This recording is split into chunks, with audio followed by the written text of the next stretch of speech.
오늘 밤에도 하나님의 은혜가 저와 여러분에게 함께하기를 기원합니다. 지난주에 이어서 사사 입다를 보겠습니다. 배경은 이렇습니다. 이스라엘이 또다시 하나님과 맺은 언약을 깨고 배신했습니다. 그런데 그 이전보다 더 다양한 우상을 섬기기 시작했습니다. 그런데 이 우상들을 보면은 과거에 하나님께서 이스라엘을 위하여 쫓아내신 족속들의 신들입니다. 그러니까 이스라엘이 하나님을 떠나서 하나님께서 이스라엘을 위하여 쫓아내신 민족들의 신을 섬기기 시작한 겁니다. 이 얼마나 어처구니 없는 상황인가요? 그래서 하나님께서 언약을 따라서 이스라엘을 벌하십니다. 어떻게 벌하시냐면 이스라엘이 이방 신들을 섬기니까 그 신들을 본래 섬기던 민족들에게 지배를 받도록 허용하신 겁니다. 그래서 이번에는 누가 이스라엘을 지배하고 괴롭히냐면 블레셋과 암몬 자손입니다. 무려 18년 동안 억압했다고 기록합니다. 고통 끝에 이스라엘이 모든 우상을 다 버리며 하나님의 이름을 부르며 구원하여 주시기를 간구했습니다. 그러니까 하나님께서는 하나님은 언약을 깨지 않고 여전히 붙잡고 계셨으니까 그 언약을 따라 이스라엘의 간구를 들어주셨습니다. 그래서 세우신 사사가 누구냐면 바로 입다입니다. 그런데 입다는 어떤 출신입니까? 기생의 아들입니다. 그래서 가문에서 쫓겨나서 잡류들과 함께 지내게 된 사람이었습니다. 하나님께서 이렇게 어떤 의미에서는 정말로 비참한 삶을 사는 사람을 이스라엘의 구원자로 사사로 세우셨습니다.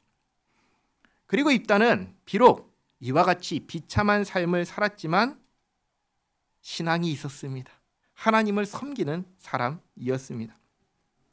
이스라엘 장로들이 와가지고 자기들의 우두머리가 되어서 앞서 나가 싸워달라는 요청을 할 때 이 전쟁의 승리가 누구에게 있다고 하냐면 하나님께 있다고 분명하게 이야기했습니다. 그러면서 나를 정말로 너희들의 머리로 삼을 거냐 확인했습니다. 이들이 정말로 그렇게 하겠다고 하고 미스바로 와서 입다를 이스라엘의 머리로 삼았습니다. 그리고 이제 오늘 말씀입니다. 12절에 입다가 암몬 자손의 왕에게 사자들을 보내 이르되 내가 나와 무슨 상관이 있기에 내 땅을 치러 내게 왔느냐 하니 입다가 이 땅을 누구 땅이라고 하죠? 내 땅이라고 합니다. 왜 그러죠? 자기가 이스라엘의 머리가 되었으니까 당연하게 표현을 한 겁니다. 암몬 왕에게 내 땅을 치러 온 이유가 뭐냐 하고 묻자 13절 암몬 자손의 왕이 입다의 사자들에게 대답하되 이스라엘이 애굽에서 올라올 때 아르논에서부터 야복과 요단까지 내 땅을 점령했기 때문이니 이제 그것을 평화롭게 돌려달라 하니라. 이게 다르게 말하면 이스라엘이 출애굽할 때 애굽에서 나올 때 이 땅을 차지했는데 이 땅은 본래는 우리 땅이니 돌려달라라고 하는 겁니다. 그 말을 듣고 14절 입다가 암몬 자손의 왕에게 다시 사자들을 보내 그에게 이르되 입다가 이같이 말하노라 이스라엘이 모압 땅과 암몬 자손의 땅을 점령하지 아니하였느니라. 입다가 다시 사신을 보내서 우리는 너희들의 땅을 차지하지 않았다라고 합니다. 다시 말하면 이 땅은 너희 땅이 아니다라고 하는 것이죠. 그러면서 설명을 합니다. 16절 이스라엘이 애굽에서 올라올 때 광야로 행하여 홍해에 이르고 가데스에 이르러서는 이스라엘이 사자들을 에돔 왕에게 보내어 이르기를 청하건대 나를 내 땅 가운데로 지나게 하라 하였으나 에돔 왕이 이를 듣지 아니하였고 또 그와 같이 사람을 모압 왕에게도 보냈으나 그도 허락하지 아니하므로 이스라엘이 가데스에 머물렀더니 그 후에 광야를 지나 에돔 땅과 모압 땅을 돌아서 모압 땅에 해 뜨는 쪽으로 들어가 아르논 저쪽에 진쳤고 아르논은 모압의 경계이므로 모압 지역 안에는 들어가지 아니하였으며 이렇게 에돔과 모압 땅은 침범하지 않고 돌아서 갔다고 아주 정확하게 설명합니다. 그리고 19절, 이스라엘이 헤스본 왕 곧 아모리 족속의 왕 시온에게 사자들을 보내어 그에게 이르되 청하건대 우리를 당신의 땅으로 지나 우리의 곳에 이르게 하라 하였으나 시온이 이스라엘을 믿지 아니하여 그의 지역으로 지나지 못하게 할 뿐 아니라 그의 모든 백성을 모아 야하스에 진치고 이스라엘을 침으로 이스라엘의 하나님 여호와께서 시혼과 그의 모든 백성을 이스라엘의 손에 넘겨주심에 이스라엘이 그들을 쳐서 그 땅 주민 아모리 족속의 온 땅을 점령하되 아르논에서부터 야복까지와 광야에서부터 요단까지 아모리 족속의 온 지역을 점령하였느니라. 다시 말해서 아모리 족속의 땅은 우리가 침범하지 않고 돌아가려고 했는데 이들이 우리와 맞서 싸우려고 하기 때문에 우리가 싸웠고 하나님께서 이 땅을 주셨다고 또 정확하게 설명을 합니다. 그러므로 23절, 이스라엘의 하나님 여호와께서 이같이 아모리 족속을 자기 백성 이스라엘 앞에서 쫓아내셨거든 내가 그 땅을 얻고자 하는 것이 옳으냐. 다시 말해, 우리가 차지한 이 땅은 너희 암몬 족속의 땅이 아니라 아모리 족속의 땅이다. 하나님께서 우리에게 아모리 족속의 땅을 주셨다라고 하는 겁니다. 그러면서 24절, 내 신 그모스가 내게 주어 차지하게 한 것을 내가 차지하지 아니하겠느냐. 입장 바꿔서 생각해 보라는 겁니다. 너희 신이 준 땅을 너희가 차지하지 않겠느냐? 마찬가지로 우리는 우리 하나님이 주신 땅을, 그것도 너희와 상관이 없는 아모리 족속의 땅을 우리가 차지한 것이다. 그리고 우리 하나님 여호와께서 우리 앞에서 어떤 사람이든지 쫓아내시면 그것을 우리가 차지하리라. 그리고 또 한 사람을 예로 듭니다. 바로 모압 왕입니다. 모압 왕 발락은 우리가 민수기를 보면은 이런 일이 있었죠. 이스라엘을 저주하기 위해서 주술사 발람을 불렀습니다. 그 왕이 바로 여기서 말하는 모압 왕 발락입니다. 그런데 주술사 발람을 불렀지만 이 주술사의 입에서는 저주가 나왔나요? 축복이 나왔나요? 축복이 나왔죠. 하나님께서 그 입을 막으셔서 저주하지 못하게 하셨고 오히려 축복하게 하셨습니다. 그러니까 모압 왕 발락은 감히 이스라엘을 대적하지 못했습니다. 그러므로 25절, 이제 내가 모압 왕 십볼의 아들 발락보다 더 나은 것이 있느냐? 그가 이스라엘과 더불어 다툰 일이 있었느냐? 싸운 일이 있었느냐? 다시 말해, 모압 왕도 우리에게 시비하지 못했는데 네가 모압보다 더 강하냐? 뭘 믿고 우리한테 시비하느냐라고 하는 것이죠. 그리고 26절, 이스라엘이 헤스본과 그 마을들과 아로엘과 그 마을들과 아르논 강가에 있는 모든 성읍에 거주한 지 300년이거늘 그동안에 너희가 어찌하여 도로 찾지 아니하였느냐. 다시 말해 300년 동안 침묵하다가 왜 이제 와서 이 땅을 달라고 하느냐.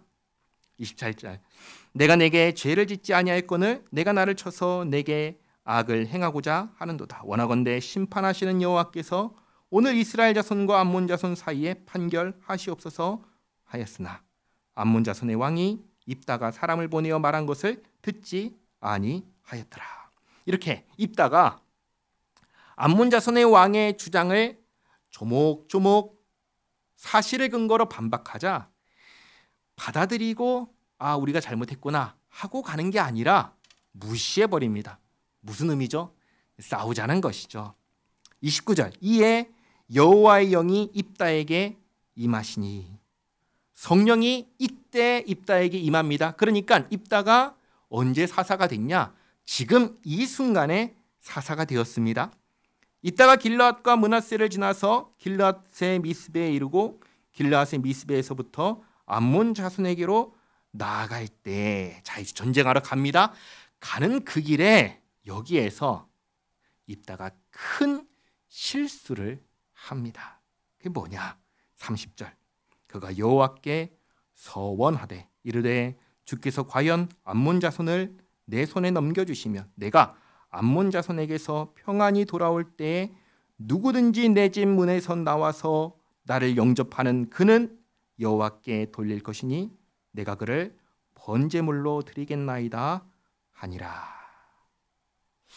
입다가 왜 갑자기 이런 식의 서원, 하나님 앞에 맹세, 약속을 했을까요? 지난주에 보았듯이 이스라엘 장로들이 입다에게 우리들의 머리가 되는 대신 내세운 조건이 하나 있었습니다. 그게 뭐였냐면 암몬과 싸워서 이겨야 한다는 것이었습니다. 그러니 이 싸움에는 반드시 이겨야 된다라고 하는 압박이 있었을 수 있습니다. 그리고 입다는 이 싸움의 승패가 누구에게 있다는 걸 알았죠? 하나님께 있다는 걸 알았습니다. 그래서일까요?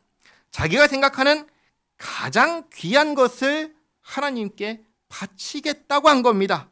그게 나에게 승리를 주시는 하나님께 드려 마땅한 거라고 생각한 겁니다. 그런데 하나님께서 이런 서원을 기뻐하실까요? 이걸 우리가 잘 생각해야 됩니다. 하나님은 이런 서원을 기뻐하지 않으십니다.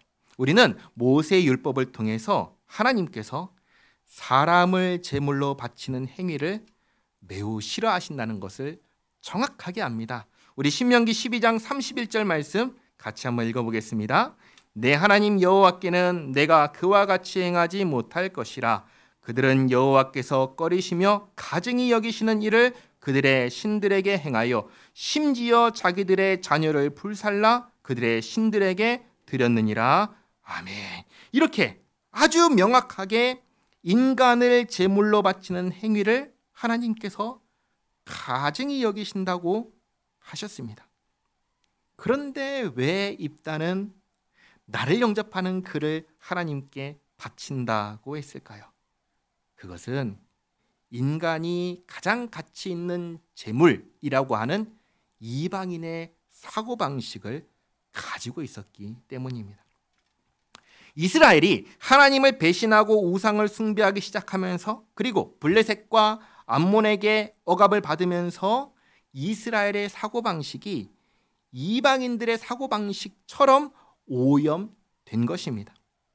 여기서 우리는 사사시대가 시간이 흐르면 흐를수록 더욱 나빠진다는 것을 알 수 있습니다. 그 수준과 그 질이 처음 여호수아 때 갈렙의 조카 사사 온니엘 때로부터 시작해가지고 계속해서 그 수준이 질이 떨어져 간 것입니다. 그리고 지금 사사 입다까지 온 거예요. 우리는 하나님께서 입다에게 이러한 서원을 하라고 요구하신 적이 없다. 오히려 이런 것은 원하지 않으신다라는 것을 분명히 기억하셔야 합니다. 그리고 32절 이에 입다가 암몬 자손에게 이르러 그들과 싸우더니 여호와께서 그들을 그의 손에 넘겨주시매 아로엘에서부터 민닛에 이르기까지 20성읍을 치고 또 아벨 그라밈까지 매우 크게 무찌르니 이에 암몬 자손이 이스라엘 자손 앞에 항복하였더라. 딱 두 줄이죠. 전쟁은 두 줄밖에 안 나옵니다. 암몬 자손을 쳐서 무찌릅니다. 암몬 자손이 이스라엘에게 항복합니다. 그리고 크게 승리를 거둔 입다, 돌아오는 입다를 누가 맞이합니까? 입다의 가장 소중한 딸이 입다를 맞이합니다. 34절 입다가 미스바에 있는 자기 집에 이를 때 보라 그의 딸이 소고를 잡고 춤추며 나와서 영접하니 이는 그의 무남 동료라. 입다가 이를 보고 자기 옷을 찢으며 이르되 어찌할꼬 내 딸이여 너는 나를 참담하게 하는 자요 너는 나를 괴롭게 하는 자 중에 하나로다. 입다의 이 말을 잘 보시기 바랍니다. 누가 누구를 참담하게 하고 누가 누구를 괴롭게 합니까? 딸인가요? 아니지요. 자기 자신입니다. 자기가 잘못해놓고 책임을 딸에게 떠넘기는 겁니다. 한번 생각해 보시기 바랍니다. 이런 서원을 했을 때 그때 누가 나올 거라고 생각했을까요? 만약에 딸이 아니라 아내가 나왔으면 어떻게 할 겁니까? 함께 거류하는 잡료 중에 한 사람이 나왔으면 어떻게 할 겁니까? 애초에 입다는 누구를 생각하고 이런 서원을 했던 걸까요? 그러니까 정말 잘못한 사람은 다름 아닌 입다 자신입니다. 그런데 이렇게 말하고 있는 겁니다. 그리고 35절 하반절, 내가 여호와를 향하여 입을 열었으니 능히 돌이키지 못하리로다 하니. 자, 이 말씀도 잘 보시기 바랍니다. 사람이 하나님께 한 서원, 하나님께 한 맹세 돌이키지 못할까요? 아니면 돌이킬 수 있을까요? 돌이킬 수 있습니다. 특히나 잘못된 서원은 얼마든지 돌이킬 수 있었습니다. 레위기 5장 4절부터 6절까지 말씀 같이 한번 읽겠습니다.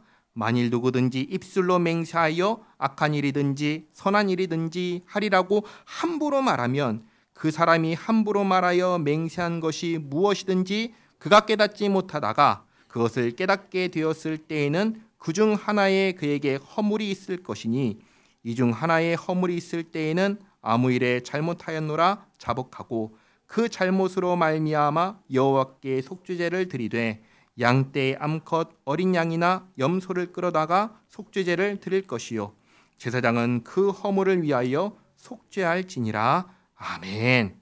이 레위기의 말씀을 잘 보시기 바랍니다. 하나님께서 왜 이런 규정을 주셨을까요? 그 이유는 인간이 죄인이고 연약해서 얼마든지 잘못된 서원을 할 수 있다는 것을 아셨기 때문입니다. 그래서 잘못된 서원과 맹세를 했을 때에는 돌이킬 수 있도록 방법을 마련해 주신 겁니다. 자, 그런데 입다는 이것을 몰랐습니다. 왜 몰랐을까요? 이유는 간단합니다. 하나님의 말씀을 배우지 않았기 때문입니다. 하나님께서 이스라엘과 언약을 맺으시면서 지키라 하신 말씀이 있습니다. 뭐죠? 10계명입니다. 10계명 중 네 번째 계명은 안식일을 기억하여 거룩하게 지키라는 말씀입니다. 이것은 안식일에 단순히 쉬라는 말씀이 아니라 그날에 창조의 하나님, 구원의 하나님을 기억하고 예배하는 날로 보내라고 하신 말씀입니다. 우리가 하나님을 예배할 때 우리 뭘 하죠? 하나님의 말씀을 배웁니다. 이것을 하지 않은 겁니다. 또 모든 부모에게 자녀에게 율법을 가르치라고 했는데 가르치지 않으니 배우지 못하고 배우지 못했으니 가르치지 못한 것입니다. 특별히 입다의 출신은 무엇이죠? 기생의 아들입니다. 가문에서 인정받지 못한 사람입니다. 그러니 더더욱 부모님을 통해서 말씀을 배우지 못했을 것입니다. 또 레위 사람들에게는 각 성읍에 흩어져 살면서 율법을 가르치라고 하셨습니다. 그런데 이제 사사기 마지막을 보시면 아시겠지만 레위 사람들은 그 사명을 제대로 감당하지 않았습니다. 레위 사람들이 율법을 알고 가르쳐야 되는데 그 사명 감당하지 않으니까 배울 수가 있나요? 알 수가 있나요? 그럴 수가 없는 겁니다. 또 말씀을 보면은 7년마다 율법 전체를 낭독해서 백성들에게 들려주라 하셨습니다. 그런데 한번 보시기 바랍니다. 몇 년 동안 암몬의 억압을 받았죠? 18년 동안 억압을 받았습니다. 18년 동안 억압을 받으면서 7년마다 율법 전체를 낭독하는 이 일을 할 수 있었을까요? 못했지요. 그런데 그 전에 암몬의 지배를 받기 전에는 이스라엘이 뭘 했나요? 하나님과 맺은 언약을 깼습니다. 다른 신을 섬겼습니다. 그러니 억압을 받기 전에는 하나님 말씀을 지켰을까요? 안 지킨 겁니다. 그러니까 입다도 전쟁의 승패가 하나님께 달렸다. 나는 하나님을 섬기는 사람이다. 라고 하지만 말씀이 없이 하나님을 섬기니 그 신앙이 어떤 신앙이겠습니까? 엉터리였던 것입니다. 오늘 하나님께서 가증히 여기시는 인신제사를 서원하고 또 딸이 나온 것을 보면서 참담하게 여기면서도 이 잘못된 서원은 취소할 수 있다는 사실을 몰라서 결국 어떻게 합니까? 딸을 제물로 바치고 맙니다. 36절에 딸이 그에게 이르되 나의 아버지여 아버지께서 여호와를 향하여 입을 여셨으니 아버지의 입에서 낸 말씀대로 내게 행하소서. 이는 여호와께서 아버지를 위하여 아버지의 대적 암몬 자손에게 원수를 갚으셨음이니이다 하니라. 딸의 이 말을 보시기 바랍니다. 자기가 죽어야 되는 상황에서 누구를 생각합니까? 아버지를 생각하죠. 아버지가 하나님과 한 서원을 깨지 않도록 지키도록 아버지를 위해서 기꺼이 죽겠다고 합니다. 이렇게 부모를 생각하는 딸을 그 잘못된 생각 때문에 또 말씀을 몰라서 하나님께서 가증히 여기셔서 받지 않으시는 번제로 바치는 겁니다. 이게 얼마나 비참한 상황입니까? 37절 또 그의 아버지에게 이르되 이 일만 내게 허락하사 나를 2달만 버려두소서. 내가 내 여자친구들과 산에 가서 나의 처녀로 죽음을 인하여 애곡하겠나이다 하니 그가 이르되 가라 하고 2달을 기한하고 그를 보내니 그가 그 여자친구들과 가서 산 위에서 처녀로 죽음을 인하여 애곡하고 2달 만에 그의 아버지에게로 돌아온지라. 그는 자기가 서원한 대로 딸에게 행하니 딸이 남자를 알지 못하였더라. 이것이 이스라엘의 관습이 되어 이스라엘의 딸들이 해마다 가서 길앗 사람 입다의 딸을 위하여 나흘씩 애곡하더라.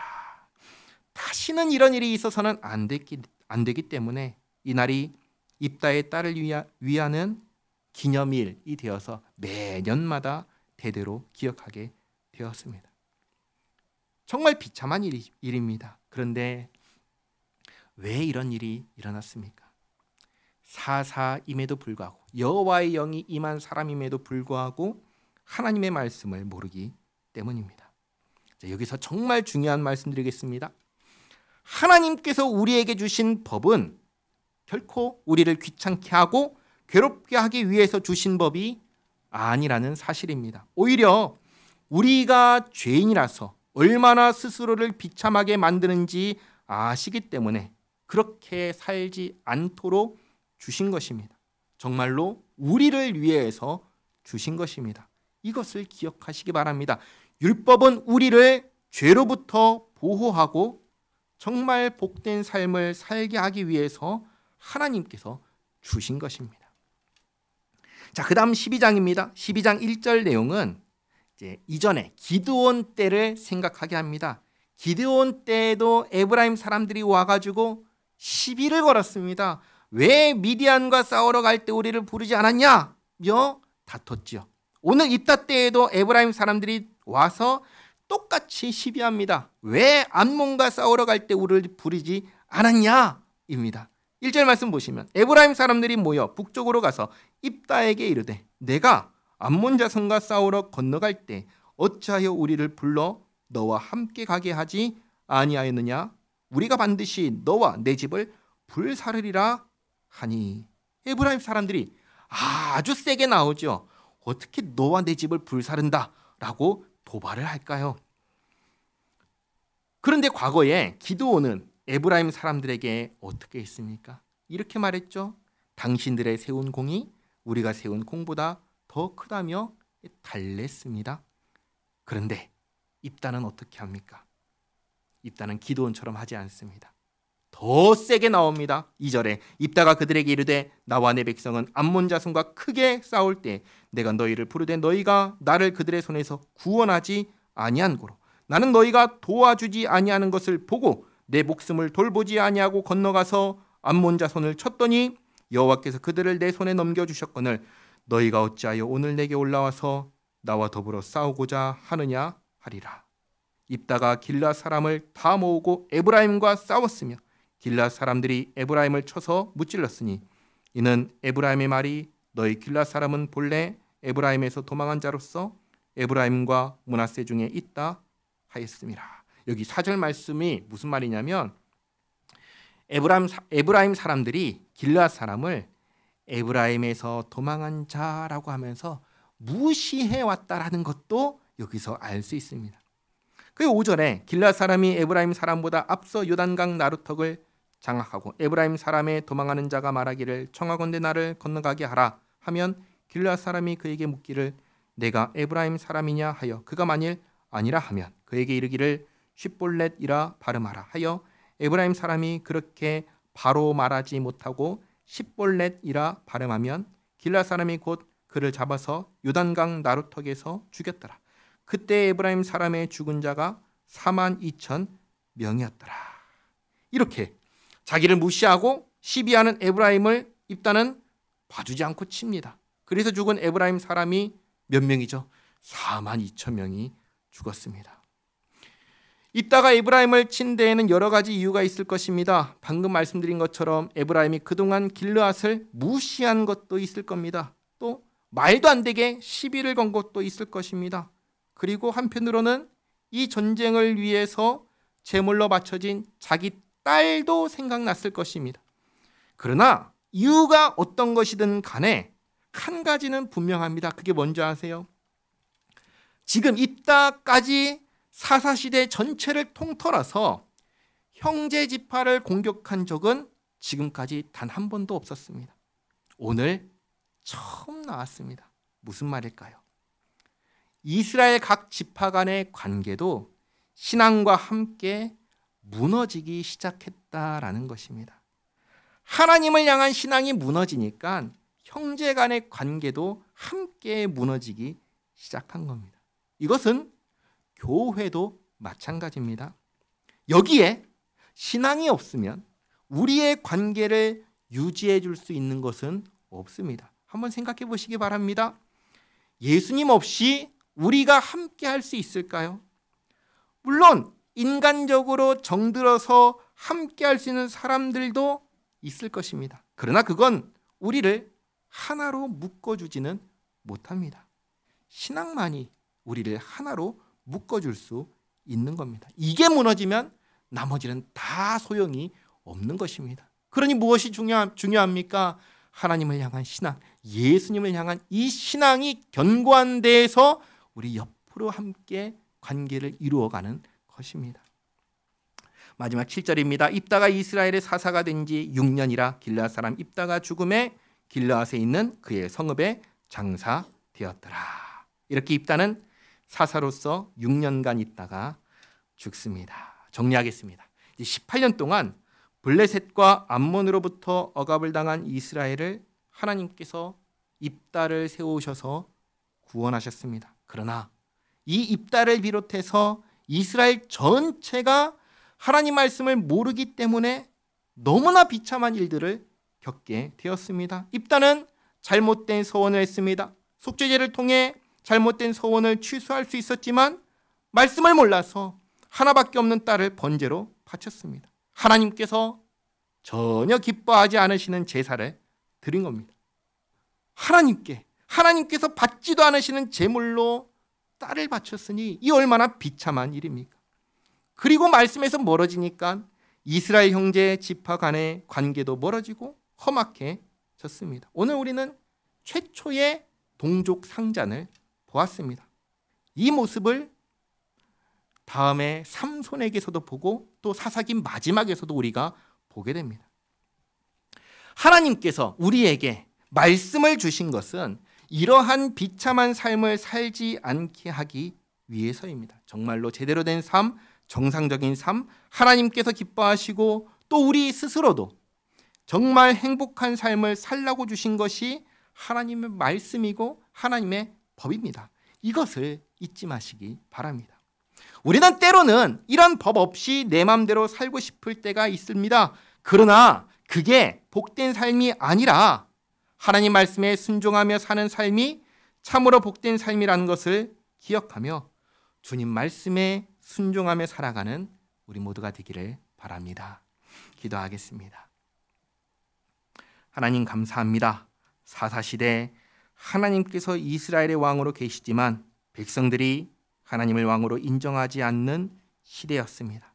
하나님께서 이스라엘을 위하여 쫓아내신 족속들의 신들을 섬기며 주님께서 전혀 기뻐하지 않으시는 제사를 드리고 형제와 싸우는 구원받았으나 너무나 비참한 이스라엘의 모습을 보았습니다. 주님의 말씀이 없는 인생이 얼마나 어리석고 안타까운지 오늘 말씀을 통해 깨닫습니다. 하나님, 저희를 불쌍히 여겨주시옵고 저희가 주님 주신 말씀을 귀하게 여기게 하옵소서. 저희에게 복된 삶을 살게 하려 주신 이 말씀을 주야로 묵상하며 읽고 순종하며 살게 하옵소서. 주님께서 기뻐하시는 삶을 살며 주님 주시는 참된 평안과 기쁨을 누리며 살게 하옵소서. 예수님의 이름으로 기도하옵나이다. 아멘.